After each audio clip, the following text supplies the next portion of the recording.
ជំរាបសួរលោកអ្នកនិងប្រិយមិត្តជាទីមេត្រីបាទថ្ងៃនេះខ្ញុំបង្ហាញលោកអ្នកពីរបៀបមើលទូទស្សន៍ខ្មែរក៏ដូចជាទូទស្សន៍ផ្សេងៗទៀតនៅលើពិភពលោកបានជាច្រើនប៉ុស្តិ៍នៅលើ smartphone ដែលប្រកបការដោយ Android វិញម្ដងបាទដើម្បីយកកម្មវិធីនេះសូមលោកអ្នកចូលទៅកាន់ browser Chrome បន្ទាប់មកវា address ខាងលើ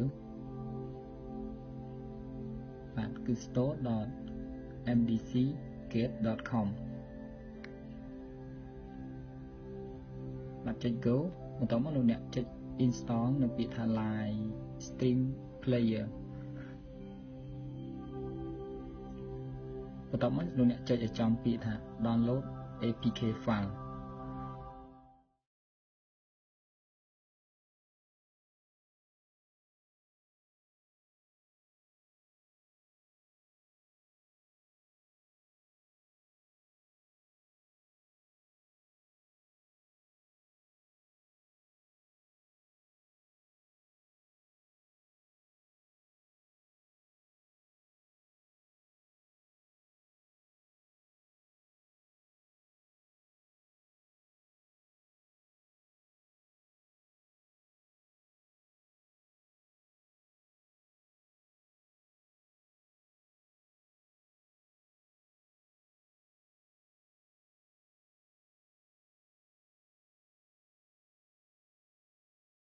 បន្ទាប់មកបងប្អូនចុចកន្លែងនេះពាក្យថា live បន្ទាប់មកបន្ត search ខាងលើនេះ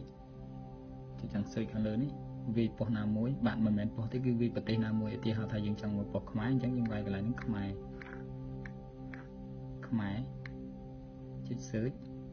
បាទនេះទទួលប៉ុស្តិ៍ខ្មែរវានឹងចេញមកបើសិនជាបងប្អូនចង់មើលប៉ុស្តិ៍ផ្សេងៗដូចជាប៉ុស្តិ៍កូរ៉េប៉ុស្តិ៍ HBO របស់អាមេរិកអញ្ចឹងបងប្អូនចុចនៅបន្តនឹង search បាទឧទាហរណ៍ថាយើងមើលពេលនេះយើងមើលប៉ុស្តិ៍